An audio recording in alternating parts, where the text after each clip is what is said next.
What is going on, guys? Good morning, good morning, good morning, good afternoon, or good evening, whether you are coming in on your morning, your lunch, or your afternoon. What is going on, team? We are rocking and rolling another episode of Q&A.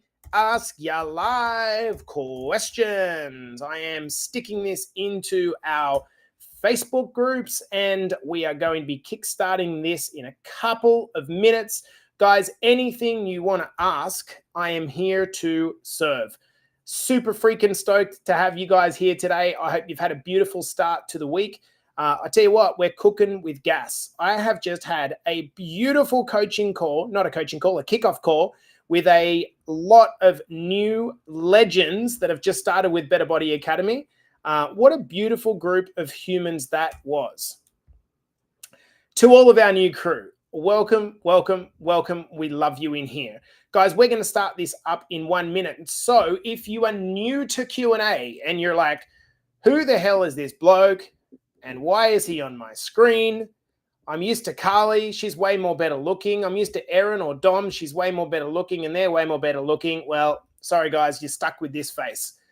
My name's Jace. I'm one of your coaches and I'm here to answer your questions. So here's the drill. I've got a list of questions that have come from over the course of the last week, and I'm here to answer those questions live. You can pop them into the stream. Hello, Bobby, my beautiful boy. I hope you and Deb are well. Hello, Basso, you sexy man. What's going on, Chriso? I hope you're good, brother. Look at this. The lineup is superb. Georgie, what's happening? Vicky's in the house. Rel's in here as well. Joe. Hey, Joanne, I want to thank you and publicly shout you out because you are really, really helping with the support that you give our crew. I absolutely love it, Joe. You're an absolute legend. Hello, Jennifer. Good morning. Cindy's in the house. Who else have we got? Karina's here. Woohoo! Kim's here. Sandy's here. Hey, guys, on Insta. What's going on? All right, guys, we're going to be answering questions. And so anything you need, you can bang them in the questions. So fitness Q&A. Let's get started. All right, guys. So first question up is, I've noticed that my left side is either bigger or longer than my right side. Is there any way to fix that or even it out? All right, guys. Let's be honest. Who's bigger or longer on one side? Or when you look in the mirror, you're kind of uneven. I am, definitely. I don't know whether it's because I was carrying a school bag for so many years on one side full of textbooks. I don't know, but yeah, I'm a little bit out of whack. I just want you to know that if that's you, it is completely normal to have these left to right imbalances, okay? If you want to correct them, it's what do you do about this? The simple answer is you need to do what's called some unilateral training. Unilateral training means that you split up the sides that you work independently, okay? So if you're in Better Body Academy and this is you and you're like, you know what, I just want to try to correct this and my strength imbalances, I want to be strong to the same level either side, then what we can actually do is build you a program where you train each side independently, lifting the same weight. So it means that you're going to need to reduce the weight on your weaker side, and your stronger side, you're going to have to lift the same weight so you don't get more uneven. And then we're going to go through a phase of correcting that imbalance. Does this make sense? So it's completely normal. The way that you go about it is through unilateral training. All right, Nika says, good morning. I have terrible knees that crunch, crack, and have pain. What best supplements to help and exercise to avoid? Good question, Nika. Okay, so the first thing is that crackling of the knees is actually completely normal. And if it's in the absence of pain, it's harmless. It's actually not a problem. You want to think of it almost like your bones or tendons floating over the top of each other and plucking like guitar strings. Okay, that's generally what's happening. Now, that said, if it's causing pain, there could be some other stuff that's going on. And that might be worth going to someone who specializes in rehab or a physio or a therapist to actually give you some guidance on how to correct that.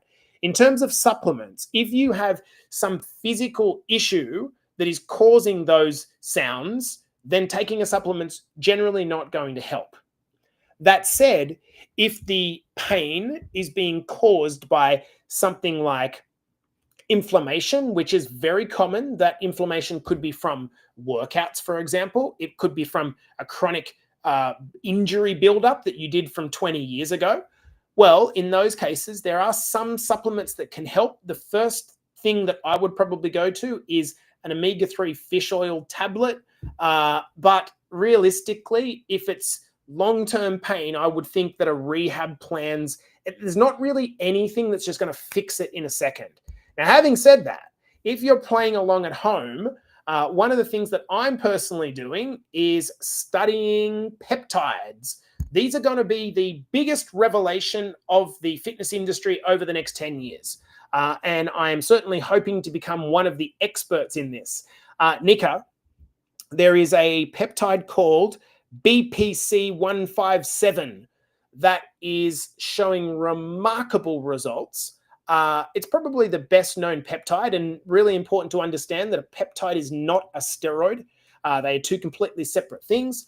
A peptide is effectively like a very small protein, okay? And by taking BPC157, either orally or by injectable, it has been shown to do wonders for things like knee pain, shoulder pain, or even helping rehab from things like a broken Achilles tendon, snapped Achilles tendon. It's mental what they're getting from this. So hopefully I'll have a little bit more information on that soon as I basically move through qualification and the course. Okay. But yeah, that's what I would be doing. All right, guys, if you have any questions, you can ask them into the comments. Georgina says, is there a replacement for egg whites to bulk up protein? I live regionally, and eggs or egg whites, and eggs or especially egg whites are more than often not available. So yeah, good question. So Georgina, what is it about? Okay, so let's talk about eggs and egg whites as two separate things, okay? Eggs are good for protein, but they're not off the planet good. What I mean by this is each egg is 70 calories and 6 grams of protein. 70 calories and 6 grams of protein. That's good, but it's not like amazing, okay? So something like protein powder is way better than a whole egg in terms of its protein to calorie ratio. Even something like chicken breast is actually better than an egg in terms of protein. Let's just say that you've got 250 grams of chicken breast. That's going to be about 50 grams of protein, okay, for every 250 grams of chicken breast. So still, that's probably going to be better than egg. Egg whites, however, for me are liquid superpower, right? And the reason is because when you take the yolk out of the egg white, yes, you're removing some of the nutrition, but you're basically eating pure protein. I start every day with half a liter of egg whites and I put them into a scramble. It is 50 grams of protein, 250 calories. It's almost impossible to beat that, except for protein powder. So the equivalent of your question would be, if you can't often get egg whites, then the substitute would be protein powder, okay? If you can't get eggs, then the substitute would be any other lean protein food like chicken, turkey, fish, or any of the other animal meats, as long as it's cooked well. Does that make sense, George? So there's two levels to that. Hopefully that helps. If you guys have had any questions, you can ask them into the comments and I will answer them. Hello, beautiful Renee, and hello, Kylie Whitelam. Lovely to see your pretty face in here. Hey, Sandra, I hope you guys are good. Okay, so Renee says, hey, Jace, I've heard something along the lines of we should have a hit of protein prior to exercise when fasted to make sure we don't run out of glucose too quickly for energy and start using lean muscle for energy. Thoughts? Hope the question makes sense. That's actually a really good question. Okay, so that's not necessarily just for exercise, Renee. Let me explain this in a little bit more detail, okay? So if you are trying to lose weight, okay, you need to be in what we call a calorie deficit. This just simply means that the calories coming in are less than the calories going out. And because you're not giving the calories, then the body's going to need to get the calories from somewhere else. And what you want to do is get the calories from your body fat stores. However, if you do not have enough protein and you are not stimulating your muscles enough on a frequent basis, the body's going to say, well, I don't really need this muscle then, do I?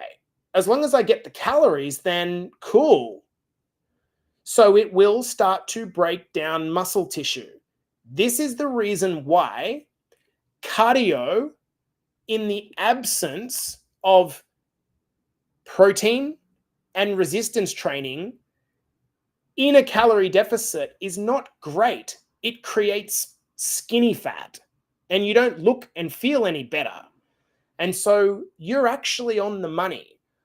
I wouldn't be too worried, Renee, about within a meal or within a day, but I would certainly take out of this that you should absolutely have protein. And the most important thing would be hitting your daily protein target, which we want to be up above 100 grams a day.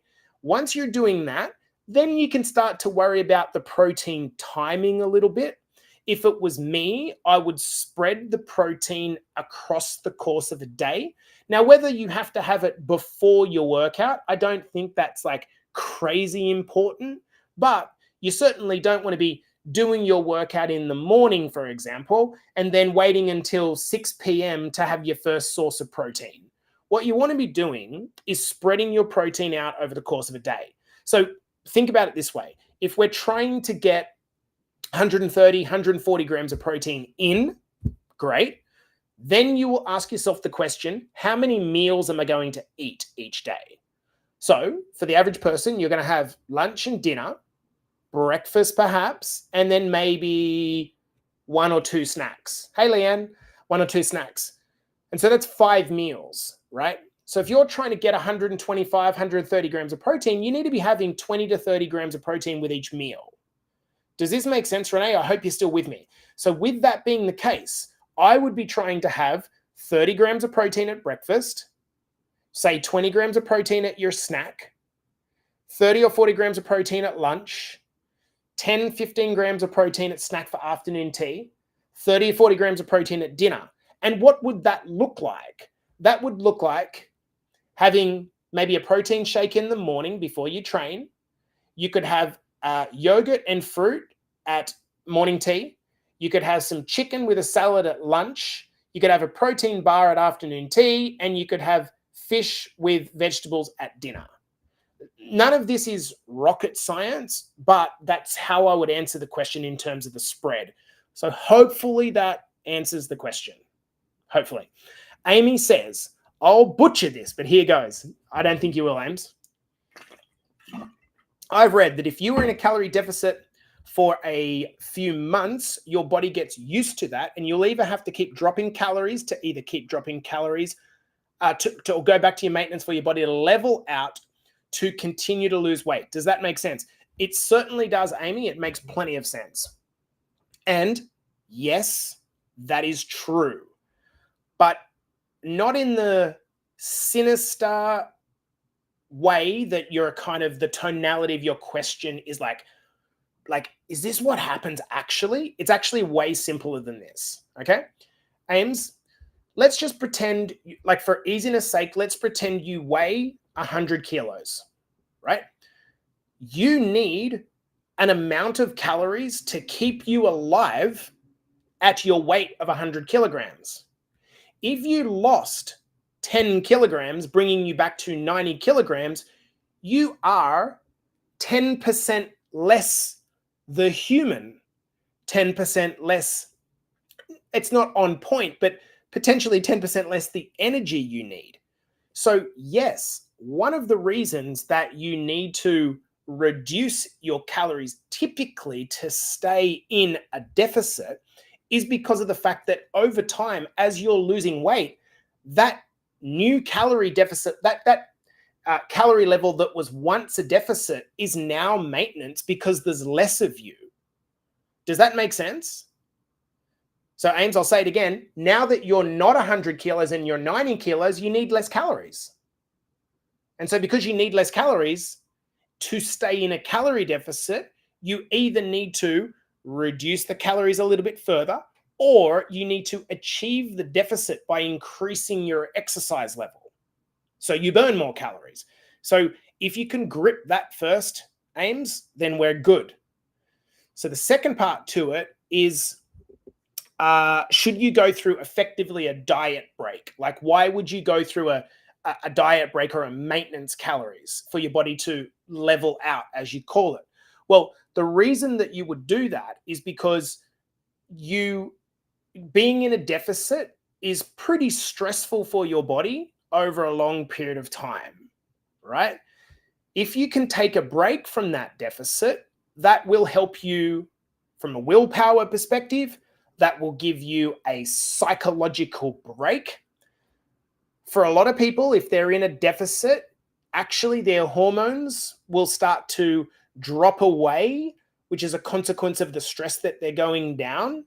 So when you come back to maintenance for a period of time, in other words, lift your calories for a period of time, what will happen is you're just giving your body a bit of a break before you go into another fat loss phase where you dip your calories down or increase the exercise. Does this make sense? So the basic premise of your question is absolutely, that's accurate, but it's not because anything sinister is happening. It's because there's less of you, so you need less calories. Does this make sense? So women often complain that their deficit calorie target is less than a man's deficit calorie target. You feeling me? And they say, oh, it's not fair. The men get to eat more than we do. That's because the men are bigger than you, right? So like that's the reason why. The men have more human to them. And so therefore they have a higher calorie maintenance figure. Does that make sense?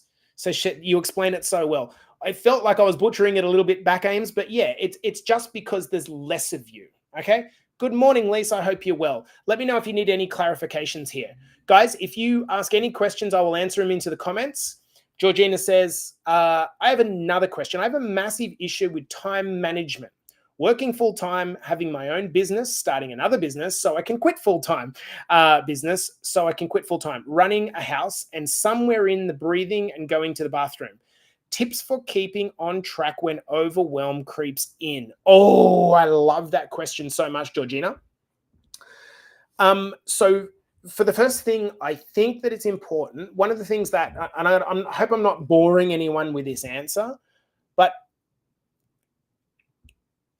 what's the phrase? You'll have multiple problems over the course of your life until you have a health issue, and then you'll only have one problem. I've got it right. Okay, George? You'll have multiple priorities over the course of your life until you have a health issue, and then you'll have only one priority. Okay, so with that out of the way, I think anyone who's been through an illness or has seen a family member go through an illness, they know exactly what I'm talking about. They'll work and grind and work and grind until something happens, and then they're like, fuck, now I'm sick. So I think the first thing that we've got to start with in answering your question, George, is before we talk about the overwhelm, we've got to talk about what is the point in working hard in your life to get yourself ahead, financially free, liberated, to reach retirement, and then either die or have no functionality to actually enjoy the retirement that you created? Challenging question to ask you, but this is honestly how I think, right? So then once we've got that, understand that overwhelm is coming partially from your need to feel like you've got to be perfect in the pursuit of health, right? Managing your time is a challenge for every person, and any person that says it's not, right? So we need to get, and Vicky's in the comments saying, you know it, you nailed it. And Vicky knows this firsthand, right, with her partner. So it's a tough thing to navigate and talk about. It's really difficult, George, to manage time, because guess what? Regarding what you do, the time's going to keep clicking, right? It's going to keep going past, and you can't manage time. You can manage priorities. I think that time management gives this idea that you can somehow, like you can operate in the matrix where you just turn things around your way. It doesn't really work like that. You've got to manage your priorities. And what a lot of people do is, and myself, I find this very difficult, is we nail the things that scream the loudest first. Because they scream the loudest, that doesn't mean that they are the most important things. And so the hardest thing to do is to ask yourself, number one, what is the most important thing that I need to do today? Okay. And if you believe that your health's important, then we need to work out how to slot that in. But if we look at the day, George, and we go, all right, I'm going to be healthy, but then we don't have a plan on how to do that, then it's no wonder we feel overwhelmed. George, the best thing that you could possibly do, if not already, and I'm assuming you have if you're a multiple business owner, is you've got to get really good with Google Calendar, right? You have to look, and rather than say, I'm going to get healthy, you're going to say, where can I put into my calendar a moment where I can look after my health? As an example, when can you fit in your walk? When can you fit in your weightlifting session? And if you think of it as like this, like, oh, I'll do it when I can, before you know it, the week will be over and you'll feel like you've got overwhelmed and you haven't done anything. But actually, just try slotting 2 45-minute workouts, George, over the course of a week. So for me, what I've gone and done is I've slotted into my Google Calendar 4:30 a.m. I get up and I walk for 30 to 40 minutes. Then I slot in the gym. Then I come home and I've slotted in family time. Then I slot in the podcast.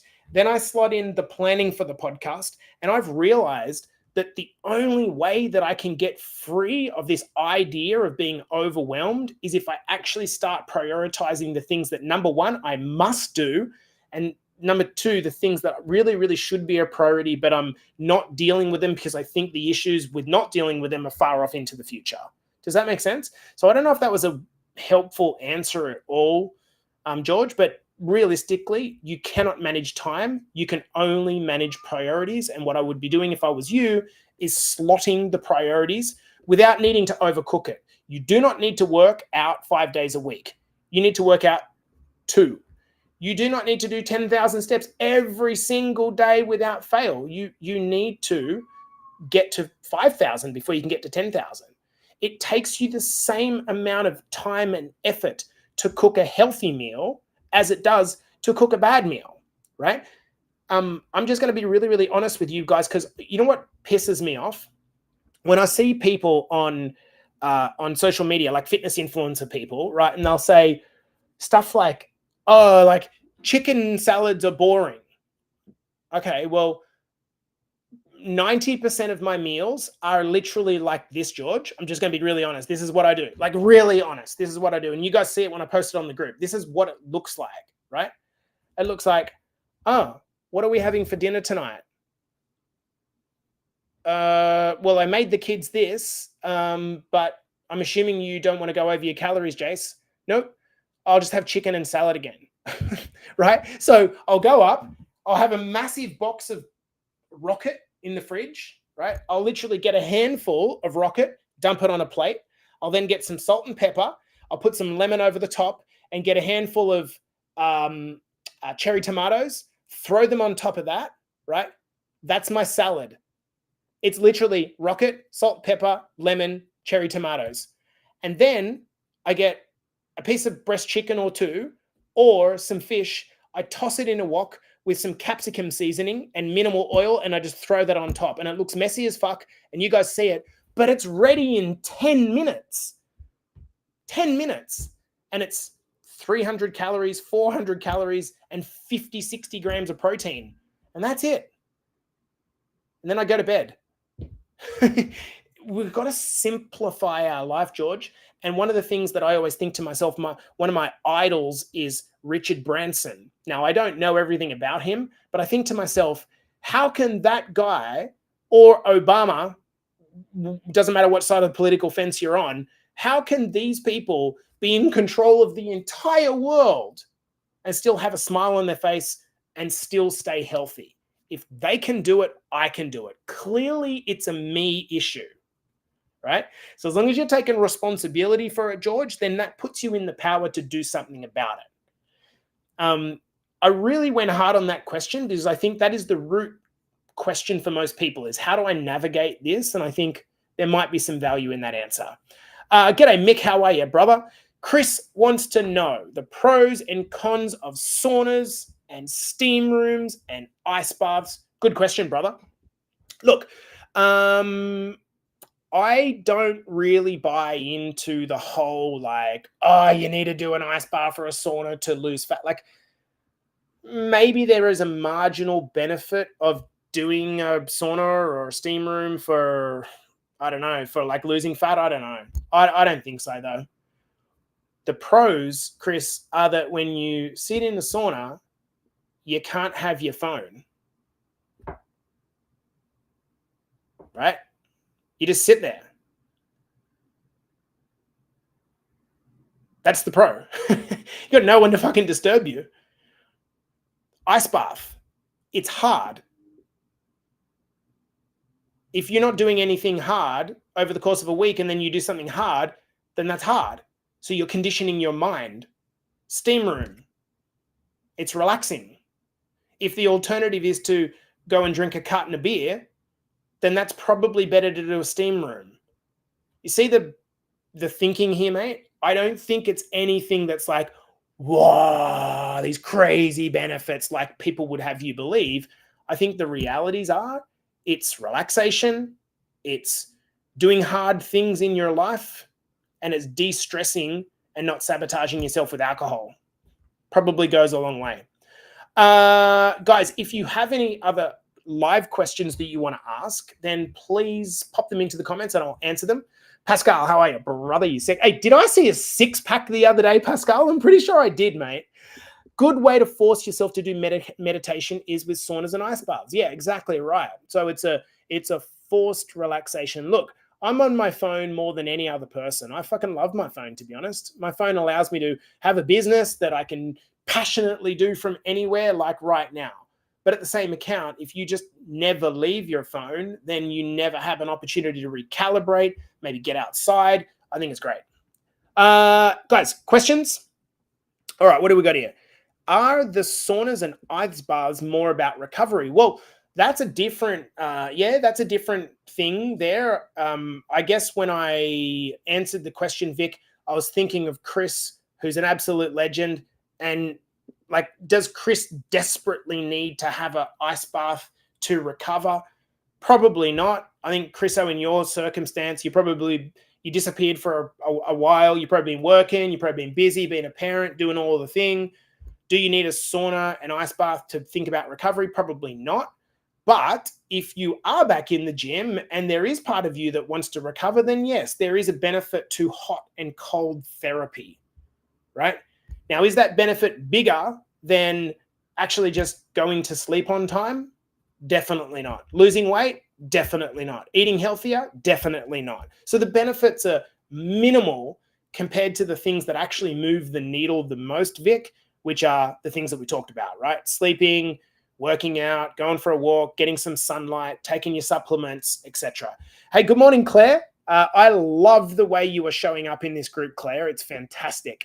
Okay, team. Any other questions you guys want answered? What do we got from our team? Okay, what macros should I focus on the most when it comes to food tracking? The answer is simple. Number one, you focus on the calories. You slot the calories first. The calories determine whether you want to lose weight or gain weight. What you look like is when the macros come in, right? So the macros, the first thing we want to slot, if we're thinking about working backwards from MyFitnessPal, the first thing we want to do is put in what is our calorie target. Boom. Once we've got the calorie target sorted, we put in the protein target. Boom. That protein is going to take up a portion of your calories. Once we've got the protein target done, boom, we want to put in fat. I would recommend that most people are having around about 50 to 60 grams of fat a day. And then everything else to me is noise. So we slot our calories, we slot our protein, we slot our fat, and then that's it. That's all we need to worry about. When does speed work on resistance training become important? As most PTs tell us, to do the exercise slow and to feel it. Oh, this is a really good question. Okay, so what this question goes to is, if you're in the gym, is it a good idea to do all of your reps with a slow tempo? Now, the typical gym tempo should look like this. If I'm doing a bench press, it should look like this. 1, 2, 3, pause for half a second, push on the way out. So it's kind of like 3, 1, 1. You ready? 1, 2, 3, pause for 1 and 1. That's kind of what it looks like. So, is there any occasion where you should be more explosive in your movements? Yes, there is. I think the best 2 examples of this would be, one, if you're training with athletic purposes. Okay, so for example, you play rugby league or you play netball or basketball, one of the things that you want to have is explosive power because you need speed, right? That's the first reason. The second reason that you may want to try some speed work is because you want to mix up your training a little bit. So if you're always training in the 8 to 12 repetitions range, you're always training with the 1 minute to 1.5 minute rest, you're always training with the same tempo, your body is just going to gradually adapt to that. And over time, it's just going to get used to it. And if there's no novel stimulus, if there's no extra stimulus to change, then the body won't change. Remember, the body is only responding to a stimulus that you're giving it. It's kind of like evolution, right? Birds learned to fly because they needed to escape prey that was getting them on the ground, I assume, right? This was an adaptation that occurred because of a stimulus that was happening in the environment. That's what's happening in a gym, right? In the gym, if I go like this 10 times and at the start it's hard, but after 4 weeks it's not hard, I need to change the stimulus to make it harder. That might mean lifting a heavier weight. That might mean slowing the repetition down. That might mean quicking the repetition up. That might mean reducing the rep times. That might mean reducing the reps. That might mean increasing the reps. There are many ways. We call this progressive overload. So you may get to a point where you might want to increase your rep speed as a means to create a bit of a novel stimulus, something a little bit different. Okay. Hopefully that answers the question. Good morning, Nicole. Michelle says, why is fat important? Now, Michelle's referring to dietary fat. And this is a very, very, very good question, Michelle. So the answer is because the majority of your hormones are built from dietary fat. So if you have a shortfall of hormones, so you might ask yourself, well, why? You would have heard of something called amenorrhea, where where for bodybuilders, women, they can lose their period once they get down to a, single digits or even teen digit levels of body fat, right? It just goes away. Why does that happen? Now, I'm not talking about menopause and beyond. I'm talking about why does that happen? Well, it's happening because basically the estrogen and other hormones are not able to be produced. Part of the reason not able to be produced because there's not enough body fat and there's not enough dietary fat coming in. So the production can't happen, right? This is one of the reasons why in the question at the top, I can't remember where we started. We started with, was it Renee's question, perhaps? Renee Bell's question, where we talked about having a diet break. And why is a diet break a potentially good strategy is because it means that your hormones can have time to recover because you increase your calories back to a maintenance figure and you bring your fat intake back up again. So long story short, Michelle, it's primarily because of its relationship to your hormones. If you just don't eat any fat, you will have problems. That's the basics of it. Okay? Hopefully that answers the question. Karina says, I just started creatine. Karina, you've been with us for like 7 or 8 months or whatever. Where are you? Good girl. Should I do the loading phase or just take one serve a day? So, look, there's a little bit of conjecture that it's a loading phase is beneficial. You could, Karina, but don't overthink it. Here's the big thing. Don't overthink it. So here's the way the creatine works. All right. It takes a little bit of while for, not long, but a few days, maybe a week, for the creatine to get from powder form to get into your bloodstream and effectively build up some supply in the muscle cells, right? So it can be used locally. So there is some suggestion that having a loading phase where you take a larger amount might be beneficial. So the short answer is you could do that. You could do that for maybe a week or two, and you'd probably bump the dose up to 2 teaspoons, one morning, one night, so you're getting up to, say, 10 grams a day, and you could do that for a week or two, and you're good, okay? Then you could decide how much you would like to take on an ongoing basis. Now, from a muscle perspective, all right, what we want to be doing as a woman is taking 5 to 10 grams of creatine a day from a muscle perspective. But in the brain, to get all of the brain benefits, the evidence that's coming out now, and when we talk about the brain benefits, we're talking about things like better increase in memory, better energy in the brain, which effectively leads to the pushing back on things like dementia and these types of conditions, that you actually perhaps need more, right? So I have started personally taking 5 to 10 grams in the morning, 5 to 10 grams in the afternoon. All right. The hardest thing is just remembering to do it once your day's started. You're not going to hurt yourself, Karina, with creatine, number one. Number two, you're not going to like overdose on creatine. What might happen is if you take too much at a time, you'll get some gastrointestinal upset. And that's because it's drawing a bit of water into your stomach. It just might give you a little bit of diarrhea. So if that's the case, you just want to spread it over the course of a couple of occasions over the day. So you could start at, for example, 5 to 10 grams in the morning, 5 to 10 grams in the afternoon. And then after a period of time, you could just go to 5 grams in the morning or 10 grams in the morning and just keep it there. Like roughly a teaspoon. I wouldn't bother measuring it out and weighing it or all that sort of stuff. I just literally get every morning. Okay, you want the blueprint of what I do? My supplement regime looks like this. In the morning, I wake up before I have a shower so I don't forget. The first thing that I do is walk over to my supplements. I get a heaped teaspoon of creatine. I put it in a big mug.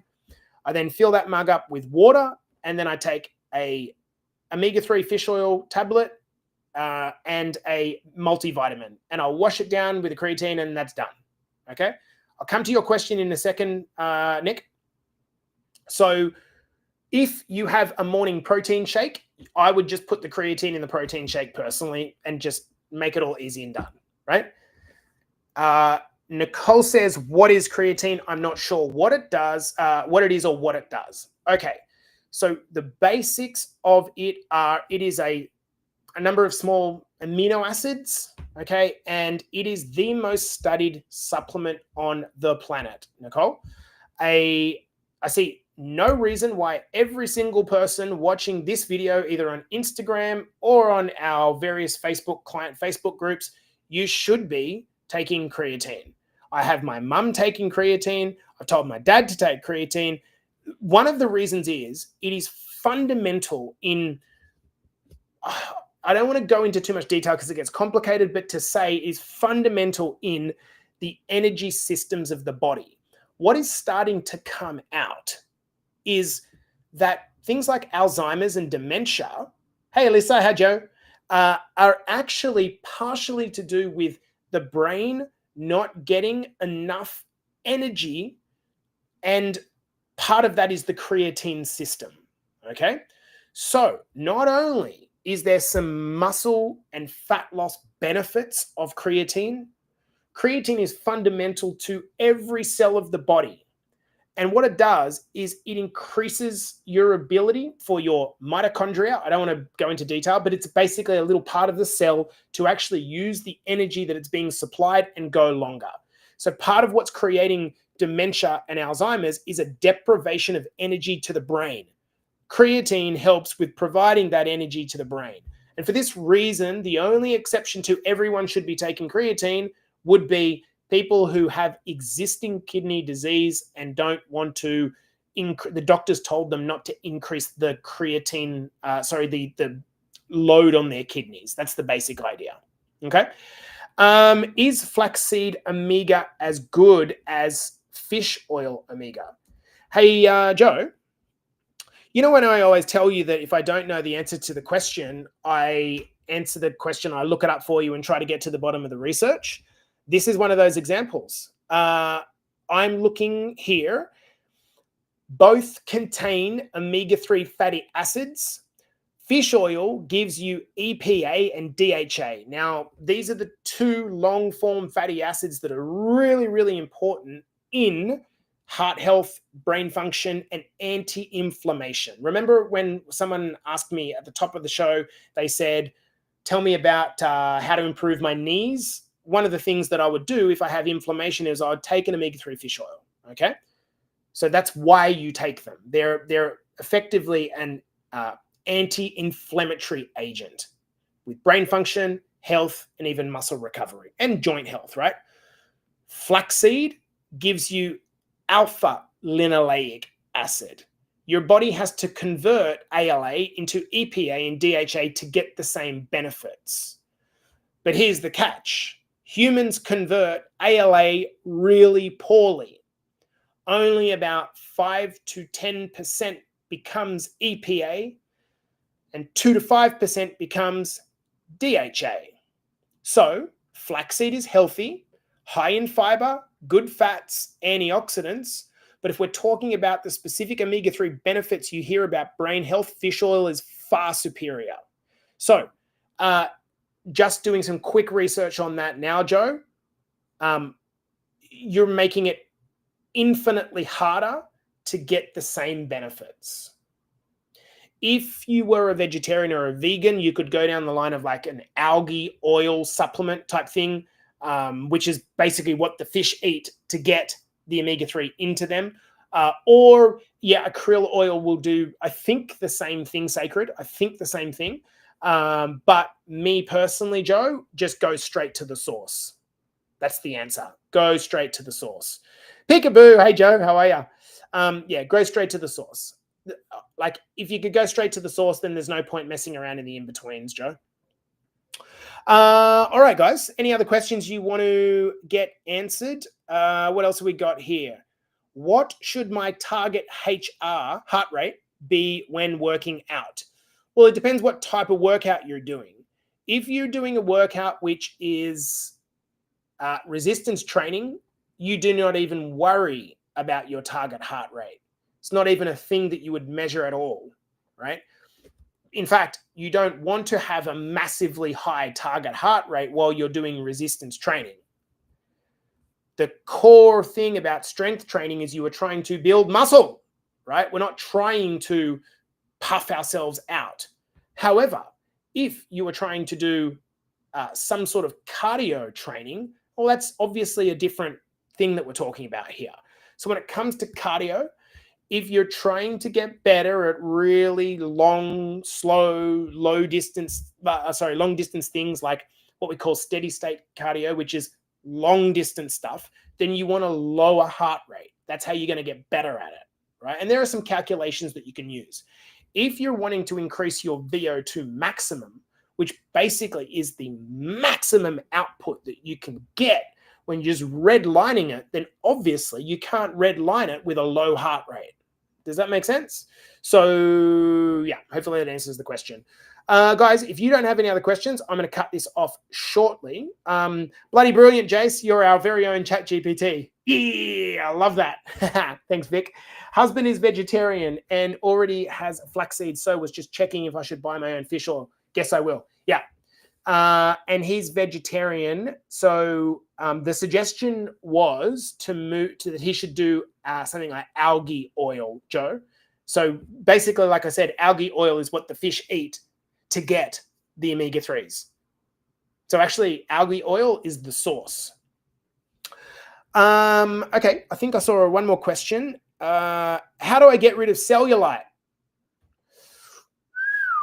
Big question, huh? Big question.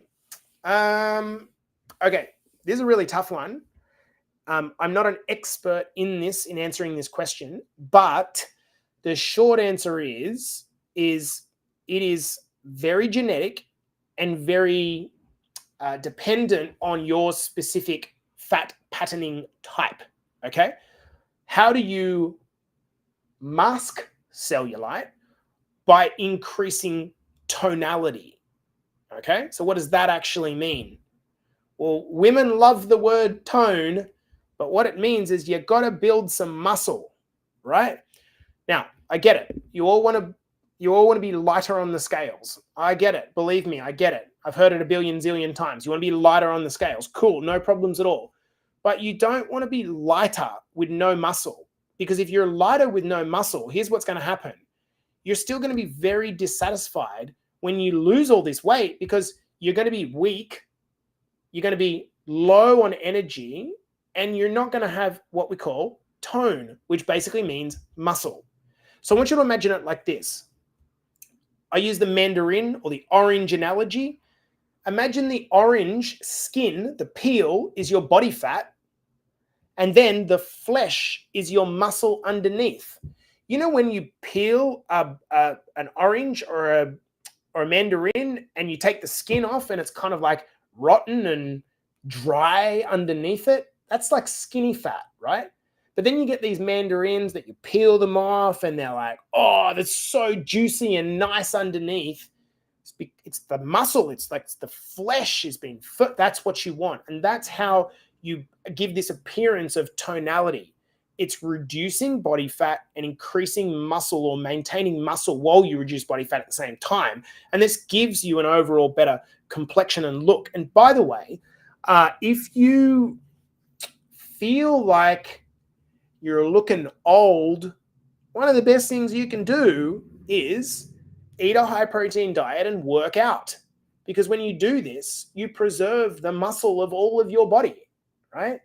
And so it gives you the look of more youthful skin. You don't want to be losing weight at all costs and then not preserving any muscle. Okay, I'm going to love you and leave you there, guys. Hopefully that was beneficial. If you have any other questions you want to ask over the course of the week, you know where to find us. Send a message through to the coaches and we'll help you out. Love you all.